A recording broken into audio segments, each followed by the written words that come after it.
Hey, what's up everyone? The man, the myth, the mustache, Tim here. And before we get into today's video, there's a few things I want to go over with you. First, we have a merch store. Some of the items in it are only available for a limited amount of time, so if you're interested, go into the description and check it out. Each purchase helps us make more content. Secondly, even if this video hits 1,000 likes by the end of the week, we will not be continuing this what if, for this is the finale. Third, if you didn't know, only 41.3% of you are subscribed to us. So please, hit that subscribe button and click the bell icon. Now, with that out of the way, let's get into the story. Black Whip! Mirio shrieked. A mass of black energy formed in the shape of a whip. It wrapped around Shigaraki's arms. The man was surprised to see this seemingly appear from nowhere. Not only that, but the fact that it was incredibly strong. Shigaraki tried to break free of the restraints as he did back at Kamino with Kamui Woods. But whatever this black whip was made out of appeared to be a much stronger material than what he was used to. Suddenly, several more of them appeared which wrapped all around Shigaraki's body. Mirio slammed him into the wall several times before he threw him up to the ceiling. Mirio wasn't through here yet though. He somehow managed to jump high enough to reach Shigaraki and punch him with 50% of One for All. The force was enough to send Shigaraki crashing back down to the ground and causing a crater to form. Shigaraki giggled though. As soon as his restraints vanished, he immediately picked himself up and popped his shoulder back into place. You know, that tickled. Good for you. Shigaraki gave a thumbs up sign, mocking Mirio. He smiled devilishly at Lemillion. A man in all black and a plague mask tried to shoot at Mirio, but the boy was able to easily phase through the bullets that were fired at him. Mirio empowered himself with more of One for All before he got into a strange position. He had his arms behind him, but his hands were open. He leaned back for a second before he threw them forward. Thunderclap! Mirio roared. A huge shockwave was released from Mirio's clap. It was enough to send the villains in hiding flying. Shigaraki struggled to hold his ground, but he managed. What really set Mirio off was the fact Shigaraki just kept smiling the whole time. What was with him? Mirio used his Phantom Menace move in order to phase through the walls and struck down the weaker of his opponents. Once they were done, he tried to backhand Shigaraki, but the man grabbed his arm. He winced in pain and looked at what was happening. Shigaraki's quirk was active. Mirio cursed himself for not taking that into account. He used his other arm in order to punch Shigaraki with 65% of One for All. Shigaraki tried to block the punch with his hand, but it didn't work, as Mirio simply phased his fist through the hand and sucker punched Shigaraki. This knocked Shigaraki down, but only for a moment. Mirio was beginning to pant. He wasn't used to using more than 50% of One for All. He was starting to push his limit. As a matter of fact, it already felt like his arm was slightly fractured, but he couldn't stop now. He looked to see the condition of his other arm, but what he saw immediately alarmed him. The decay. It was spreading. But how? Mirio looked down at Shigaraki and growled. Shigaraki couldn't help but laugh though. You should see yourself now. What are you gonna do now, Lemillion? Can't be a hero if you're dead, can you? Maybe, if you sacrifice that arm, you can still have a chance of being something in this society. Mirio stared daggers at Shigaraki, but he howled in pain as the decay was spreading further. Shigaraki was right. If he didn't do something soon, the decay would spread even further along his body. Shigaraki was laughing hysterically and slamming his hand on the ground.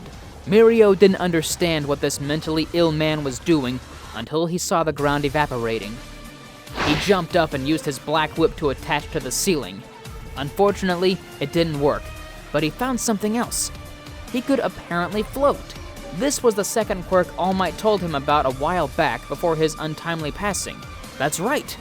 He had even more reason now to defeat Shigaraki. For All Might. This is for All Might! Mirio grabbed Shigaraki using his black whip abilities and yanked him off the ground. He grabbed Shigaraki by the throat. There's an old saying in America, an eye for an eye, an arm for an arm, a life for a life. Shigaraki was tugging at his restraint. He looked desperate to get it off of him. All for One took away my master's life. Wouldn't you say that it's fair to do the same to his successor? Mirio was in tears. He was letting his emotions get the best of him. In desperation, Shigaraki shot a spear at Mirio's decaying arm. Mirio screamed in agony. He tried to pull the spear out, but Shigaraki shot several more spikes at him. The boy phased through all of them, but it wasn't the same for his decaying arm. It wasn't acting in accordance with his quirk at all. "What did you do?" Mirio cried out. Shigaraki ignored Mirio's question and faced the unconscious men before him. He smiled even wider than before as he unlatched his jaw. What Mirio saw made him want to puke. He witnessed Carnage consume the Yakuza members one by one and increase in size. Shigaraki laughed demonically as he continued to grow. But there was something else off about this situation. Red pieces of sludge attached to Shigaraki that varied in size. Once Shigaraki's transformation was complete, he was huge, too big to fit in the building. He looked down at Lemillion with an insane look in his eyes. Now, how would you like for me to end you today? Mirio was petrified. This was the worst situation he could ever be in right now. He could only wish upon a star for reinforcements. Wishes have come true before, though. The wall crashed open to reveal the symbiote squad. Midoriya with Venom and those strange red wings, Tsuyu with Lasher, Uraraka with Payback, Night Eye with Toxin, and Kirishima with... He may have gotten caught up with the fight, but still though, 4 was better than none. Shigaraki stretched out his hand towards Mirio. He was in the position to grab the third year, but something wet wrapped around Mirio's waist. The boy's eyes widened for a second when he was yanked away from Shigaraki's grasp. He looked down to see that it was the tongue of Tsuyu. He thanked the aquatic girl for the save, but he immediately clutched his arm in pain. Yikes, what happened? He happened, Mirio forced out. He pointed towards the gigantified version of Shigaraki.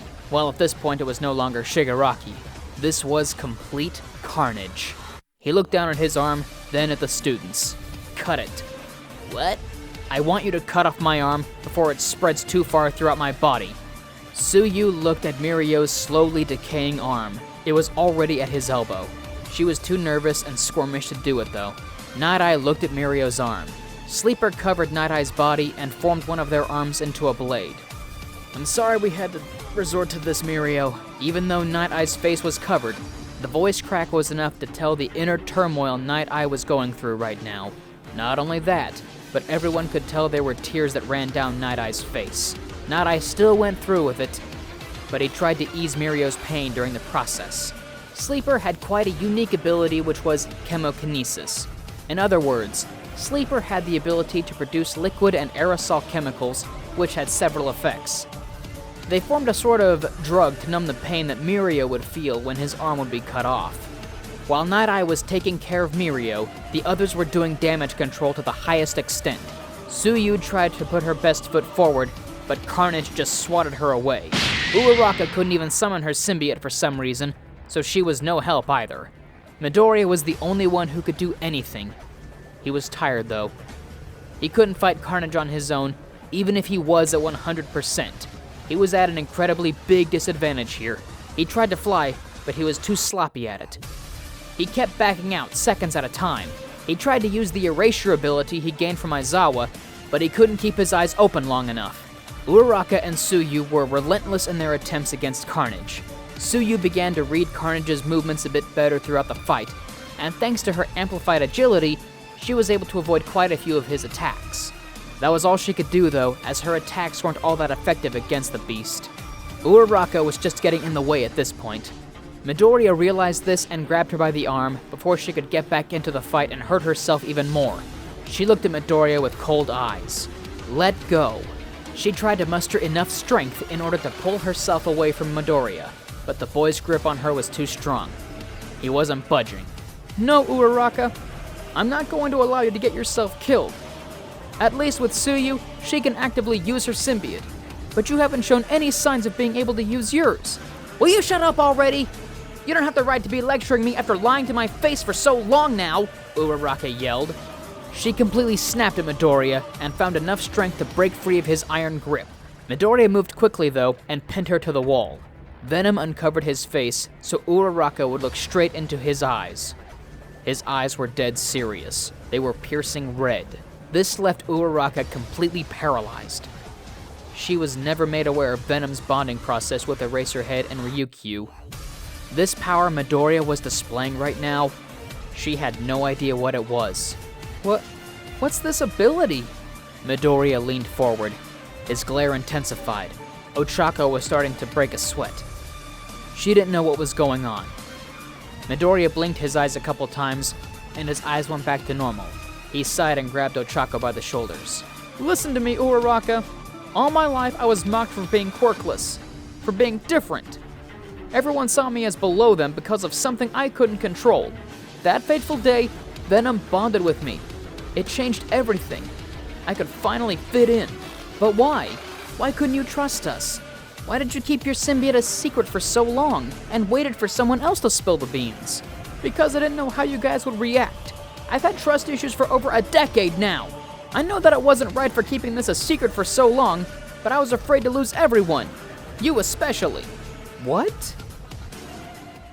Before we get back into the story, I want you all to know we have a second channel called Anime Deep Dive. Anime Deep Dive goes over the hard facts of the anime presented. Now, in case you also weren't aware, we have a third channel called We the Celestial Naruto What If. We the Celestial Naruto What If mainly focuses on our Naruto What If series. If you're interested in content like that, please go check the description below or click the icon in the top right corner. Now with that out of the way, let's get back into the story. Uraraka, you were the first friend I made in years. The first person to accept me for all my flaws. Well, human friend, anyways. And I see you as more than just a friend, Uraraka.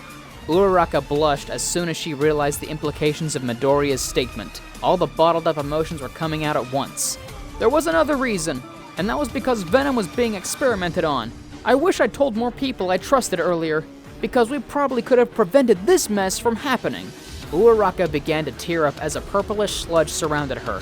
When it completely enveloped Ochako, the symbiote's full appearance was finally revealed to have a sleek look to it. Different from the other symbiotes, with a more technological look to it. Midoriya smiled as Ochako looked at her new appearance. Ready to kick some butt? He asked. Ochako cracked her knuckles and gave an affirmative nod. You betcha.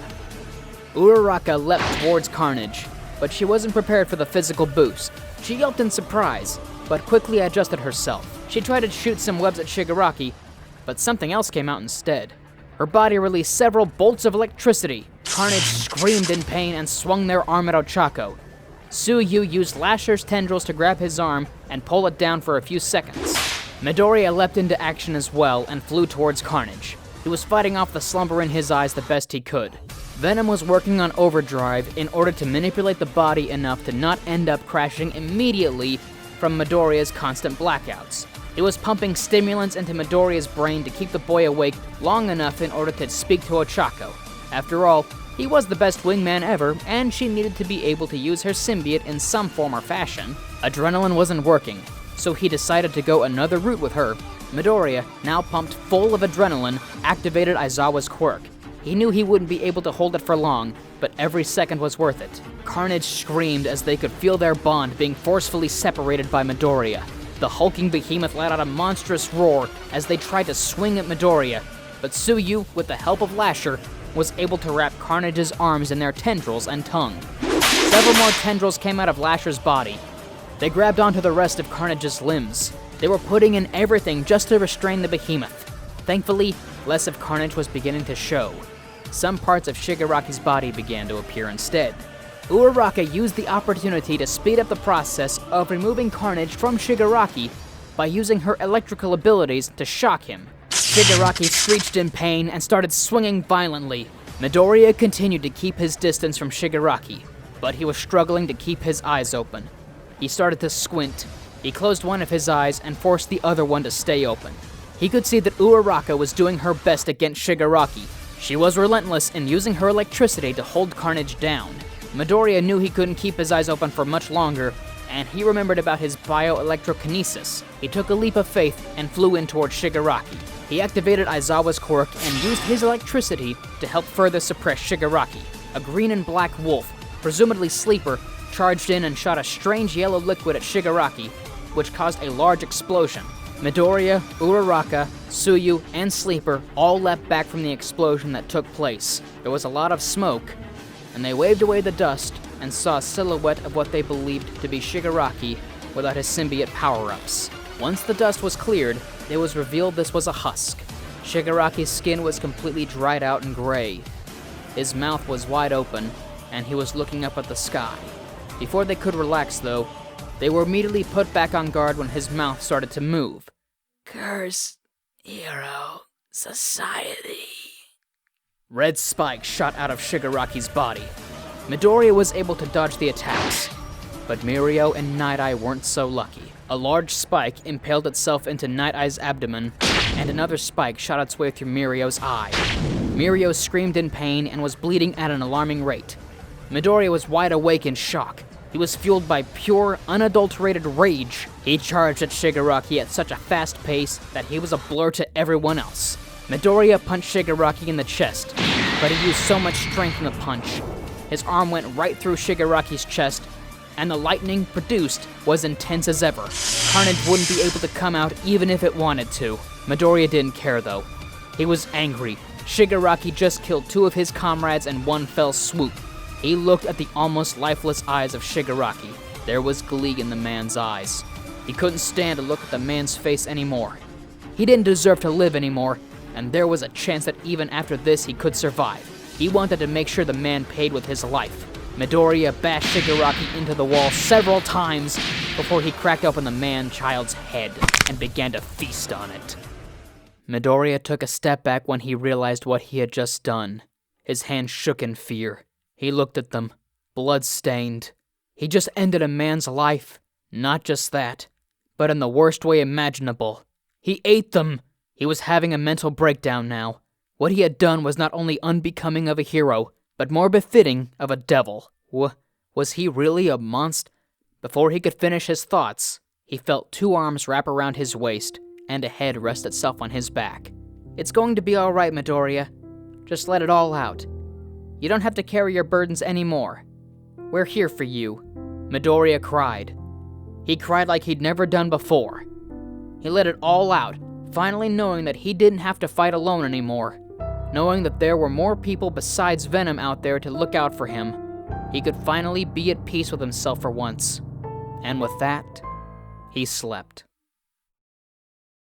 And with that, that's our video, folks. I want to thank you all for watching. It has been an absolute pleasure to voice this series.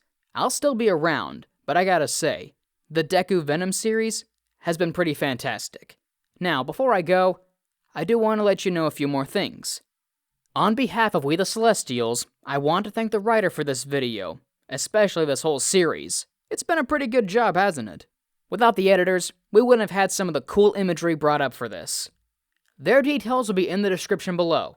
Also, if you're a voice actor, editor, or writer, or you're interested in becoming one of those, go to the Discord that is in the description of this video and reach out to the head of one of our departments. We're always looking for members to join us. So that's it from us for today's video. So once again, I want to thank you all for watching, and please, don't forget to hit that subscribe button if you're interested in more content like this, and please, if you like this video, hit that like button. It'd be greatly appreciated. With all that out of the way, everybody, y'all have a fantastic day. I'll see you next time.